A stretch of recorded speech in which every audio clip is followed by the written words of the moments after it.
Thank you very much, Mark, and welcome all of you to London and to Portcullis House. Listen to the speech. I need to start historically somewhat earlier than my original intention and think about UK, or probably English democracy, which has lasted for the best part of over 1,000 years, I guess. And certainly for the last 1,000 years, we have been on and off allies and enemies for many of the European states. And our courtiers have represented kings and queens in all of the courts across Europe, but not just Europe. We have gone into Africa, the US and Canada, Australia, the West Indies, India and Pakistan, Commonwealth nations, perhaps not the US Commonwealth, but we certainly had intentions, and for a short while we ruled over the US. But I think all of that points, apart from the very beginning, points to actually very, very hard power. The up of our Commonwealth was not a particularly proud moment for the UK in terms of soft power. It was, and in part, I think it was very, very unpleasant and probably very brutal. So not an awful lot of soft power.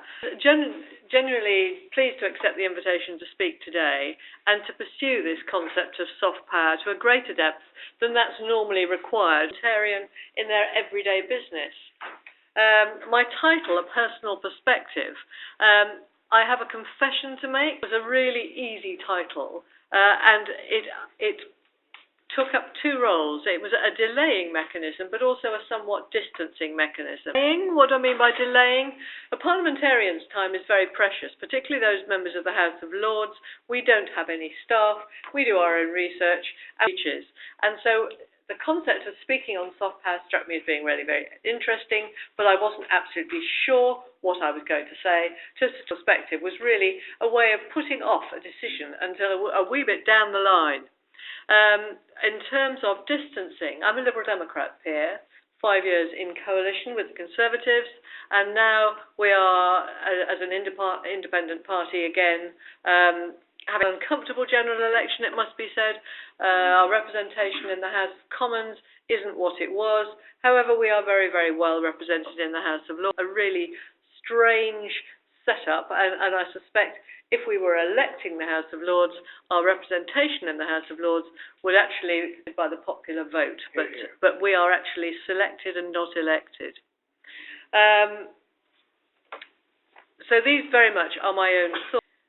No speech at all on soft power actually ignores the work of Joseph Nye, and he coined the term soft power in 1980, and then he redefined it in 2013. And I think it's worth actually, before I pursue this, where he came from and what he said. So in 2013, the refined definition is saying that power is the ability to affect others to get what one wants, and that can be accomplished in three main ways. By coercion, and we did quite a lot of that, setting up the Commonwealth, and I guess there was a lot of that too, or attraction, and that was pretty short. But soft power of a country rests primarily on three. Its culture, in places where it's attractive to other people. Its political values, when it lives up to them at home and abroad. And its foreign policies, when they're seen as legitimate and having moral authority. So soft power springs largely from their leaders or cultural figures, the private sector, businesses, and civil society. Charities who work overseas, education, culture, to name just a few. So to expand that definition and apply it to nations across the world, I'll also be looking at the work of Jonathan McClory, and he has published several studies. The first was in 2010. It was called The New Persuaders, and the one in the last couple of weeks, Soft Power 30. 30 because he was looking at soft power of 30 different nation states. And in both, he attempts to rank world powers with a soft power index. So I've looked at the 22 countries that are common to 2010, 2015, and for me that was quite convenient because that was the time of the coalition government. So I can actually measure how the coalition actually worked out as in terms of soft power. Now, by its definition, soft power is difficult to quantify. So as someone who's trained as an engineer, I liked the analytical approach of Mr. McClory. He uses 5 indices. The first one is business and innovation. The next one, culture, government, diplomacy, education. And he just looked at the same indices right across the board. But he decided that he needed a moderating balance to go against his objectivity. So what a committee of the great and the good was set up to look at the reputation of embassies, the appeal of soft power icons, the quality of the national airline, cultural output, the cuisine, international political leadership. So they're really quite eclectic mix, but they gave him a result. So following this analysis, the UK came top, and that probably wouldn't surprise anybody from Europe, because we've been diplomatic powers and diplomatic allies and enemies for a long time, know how to do it, or at least we think we do. The US was close behind, and a bit below that, Germany, Switzerland, and Sweden. Australia in at 6th, Canada 12th, and Singapore. So there were only 4 states from the back ranked in the top 22 soft power countries in the world. And then at the bottom, Mexico and Turkey.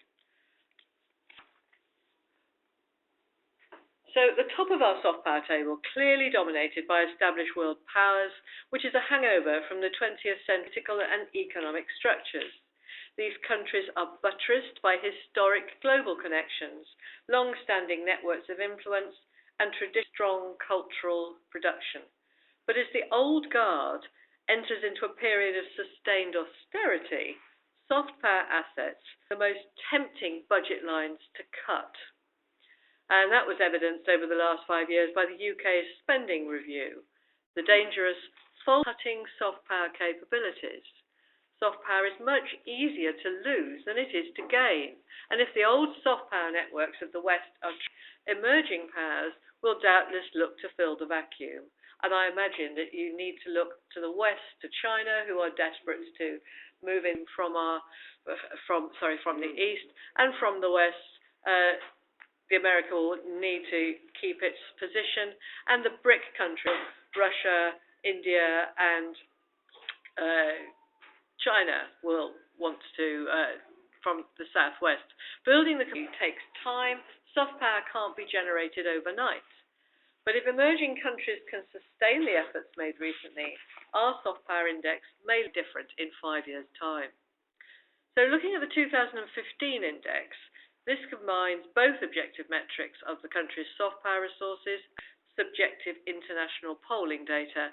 And if you want to go and look at that, there's a really, really nice website, which I've got a handout for you. But the website is called Soft Power 30, and it's a really fun way to spend a couple of hours looking at how it's got nicely animated, really interesting site. So countries for this study were not selected according to rigid formula or set criteria, but chosen to give a representative of the world's major powers, including countries from every geopolitical region. The selection process included major OECD countries, emerging, and several smaller countries that have carved out a reputation exceeding their size. The data was collected originally for total, and it's the 30 that he has analysed.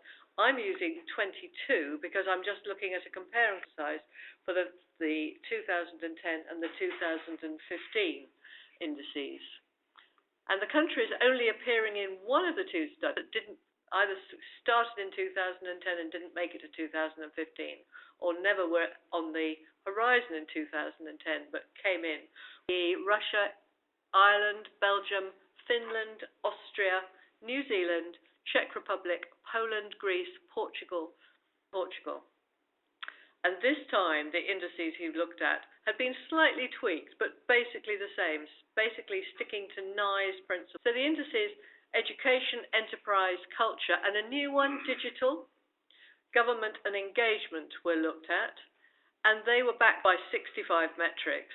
and also international polling by I think a UK polling organisation called Commonwealth, basis of analysis in the place of the expert committee. So he did international polling rather than have a committee of the great and the good to look at things.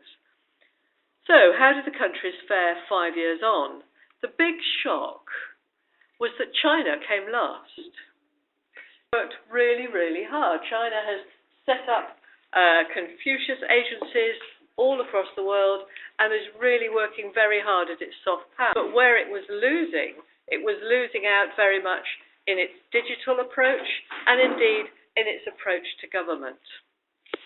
So here, and I will, something I prepared earlier, which is a table, 2010 and 2015. And so who came up and who came down? Only 2 countries rose between 2015. One was Canada and the other one was Korea. The countries that fell were Denmark, Finland, and indeed, as I said earlier, China.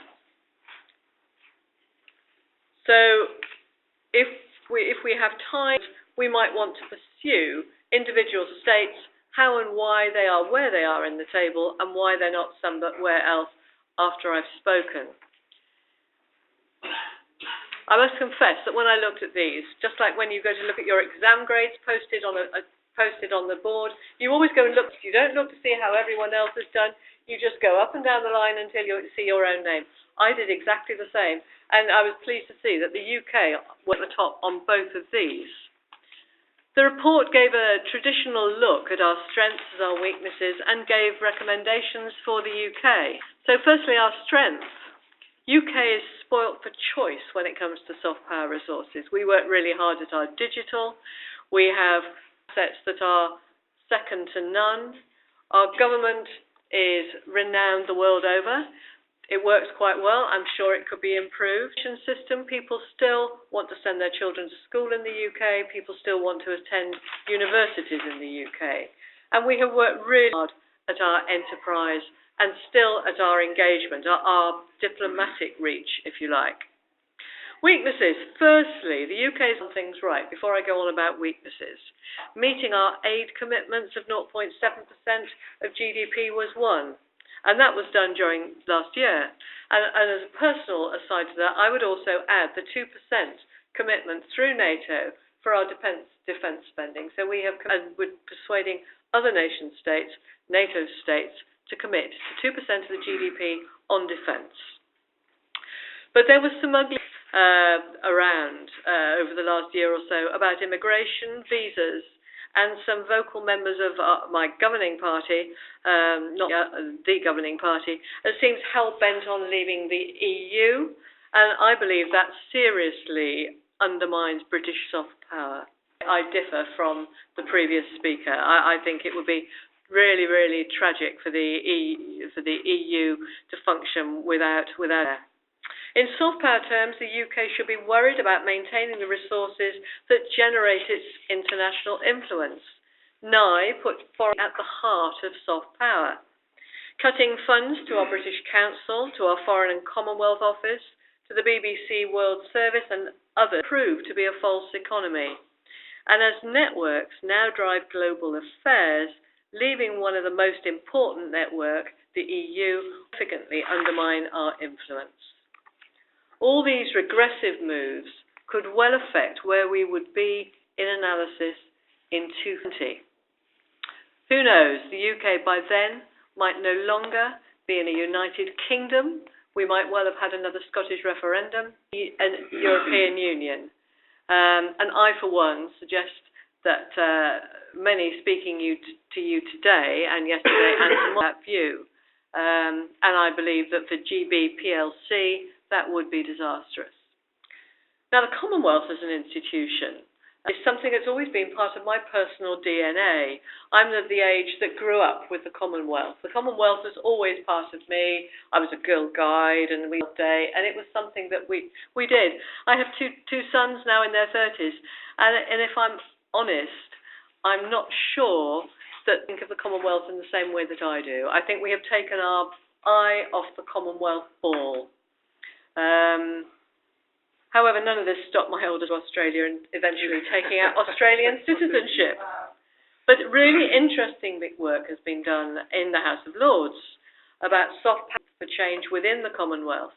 Lord Howells of Guildford, he's the eminence grise, or one of the eminence grise in this issue, was the chairman of the Select Committee on Soft Power, and that if you're interested, that is another really, really good piece of work and a good read. It'd be worthwhile online. And so he made a series of recommendations in the report. And the government needs to put focus on the important potential in the Commonwealth. The Minister of State, who's charged with responsibility for the Commonwealth, should actually do that. They should actually concentrate on Commonwealth matters rather than it be a single line in a list of their role descriptions. The UK really mustn't be timid, engaging energetically with the Commonwealth. Hyperconnectivity and the rise of the rest are conspiring to give the Commonwealth every opportunity to be a vital node of the century, and the UK would be really foolish not to recognise this. And this committee recommended that the government should have substantial international face with our department here of International Development, Ministry of Defence, and Culture, Media and Sport, the Department of Education and Environment, Food, Rural Affairs, and I would add in here Department of Health. And they should foster and encourage linkages with the Commonwealth with bigger than before, while recognising the challenges which currently confront Commonwealth bodies. So we await an assessment of the government's progress in this regard. Now, as a Brit, I was, as I said earlier, keen to see how the country both McCrory's analysis. But as a junior government minister during the coalition, I was actually keen to see what roles I had been involved in trying to further soft power, to further the reach of soft power, taking them in turn: defence, health, culture, media, sport and equalities. I spoke to a general last week and I said to him, you know, he was speaking what were the plans for our army over the next 5 to 20 years, and I put it to him, what is the role of the army as far as soft serve? And he said, and was very, very bullish about this, and certainly I'd heard it on several other occasions, that the military role as preparing a ground for soft power. So if you think in terms of Afghanistan, the military, and I think probably our government, that we were going to try and help sort out a future for Afghanistan, and when the military left, as we have done now, that will leave a camp on which those people who wield soft power can go in and work their ways. Similarly, during the Ebola crisis, that if the military were in there really, really quickly, they were able to set up and get working with the International Development Department and also with the Department of Health. The military have exerting soft power to a certain extent in the Mediterranean, where we've been having the migrant problem coming over from northern Africa to various areas of the Sahel and northern Africa. And I think that we would see the military sees very much that as what they would do. As far as culture is concerned, hosting the Olympics must have been the best example of soft power that was actually given us on a plate. We did it well, even though I say it myself. Supporting BBC and Channel 4 as public service broadcasters. Something silly like promoting the worldwide football brand, but you can go anywhere in the world with Manchester United and Arsenal. Cricket within the Commonwealth, that's a really big Commonwealth plus. Ensuring that London and the rest of for our visitors has a vibrant cultural scene of music, theatre, museums, art galleries, and the heritage, and all of it's accessible and well. And also protecting the English-speaking language. English is probably not the most widely spoken language now, but it is certainly free, and we have the language of Shakespeare, the King James Bible, and even Harry Potter. Harry Potter is read worldwide. Moving to the Department of Health. It's something that's not widely known. you think of our NHS as being the jewel in free at the point of need. But other people are interested, not necessarily just at free and the point of need. I think for many people it would be very expensive, proving to be very expensive. But how this might be modified to suit their own needs. So emerging nations are looking at this. Plus the governance of aspects of the NHS, how we manage things. There's a very large and influential organisation called NICE, called the National Institute for Clinical. It actually looks at recommended treatments for conditions. So if somebody turns up in a hospital with a particular condition, then it is treated in exactly the same way. And people want a piece of that intellectual property, if you like, and that is soft power in itself. Our legislation enshrining the rights of women, children, those who are disabled, and gay rights is the envy of many around the world, and it's hard won. Commonwealth countries are totally convinced, nor many where there's a strong religious orthodox movement are these accepted. Elsewhere, they're fine examples of power. Education, home and overseas campuses, our export of British brands, and appointment of trade envoys to emerging nations. I mentioned our commitment to spend 0.7% of our GDP on international development, and our justice system as well is replicated, certainly in many Commonwealth countries. So winding up, on a personal note, I played a small part in the global power, soft power export. In the 90s, we heard, we lived in Oman, and I was not allowed to work. The only place I would have been allowed to work would have been in the embassy or in the British Council. I couldn't get a visa. And so I went to work in the British Council, and I found myself teaching English as a foreign language to Omani students. My husband is embedded, as the language currently is, in the Navy in Oman. But I also was teaching naval RAF or bank employees the basics of management. This was new to them, and so this was sort of the British Council at its best. Not that I know better than anyone else, but I actually saw it in purpose. On return home, as a democracy abroad project, I visited Kyrgyzstan, which is really tucked up in the sort of the bottom right-hand corner, and sort of under China, and it's a state that is pretty much forgotten, very, very poor, very, very similar to Switzerland. But I was part of an all-party group from the Westminster Foundation, and we were teaching local politicians how to and build up their party strength. I visited Zambia as part of a parliamentary delegation to look how HIV, AIDS and TB were treated, and to take this back as learning for the UK health system. And of course, with countless others, here in Westminster, over the road, on a daily basis, at one of the world's most iconic democracies. Sometimes it's soft power at its very best. So, my lords, ladies and gentlemen, I've taken you on a whistle-stop tour, personal note of soft power. I've looked a bit at the theory and how the British government viewed it during the 5 years of the coalition, and I'm pleased that we managed to hold our McClory's index, but I hope that in the next 5 years we'll see that increase sustained. Thank you very much. Excellent. Excellent. About the soft power. I think we can get 2 quick questions if we are very short and I appreciate it. 2 questions, but yes. Seems our structures are very good. We've got the Mother of Parliaments. We've got many other which are like very much assisting our soft power. Maybe on the top, on the surface, there are many positives, and they are not so generous about migrants. Yeah, I mentioned that in my speech. Migrants and visas, it's a really personal bugbear of mine. Yeah. For example, the former Foreign Secretary, William Hague, he did a great campaign on prevention. And those kinds of issues are positive. But how much do you think that affects those ups and downs of migrants? I was at a meeting in this building on the other side of the atrium a couple of weeks ago, and we had 5 top scientists talking to us. They said we really do need to sort out our visa problem.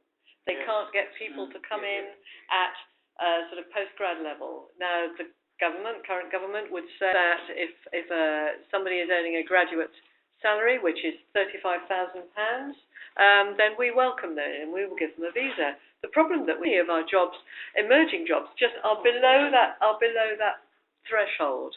and we do need to revisit it. And so, interest, just keep lobbying, because I will too. Second question from ladies, please. You have to be very short, please. Part of Iraq? Kyrgyzstan. That's cool. No, Kyrgyzstan. Kyrgyzstan different. Don't worry, no problem. Question. Another question? No? Okay. No questions? Great. Excellent. Thank you.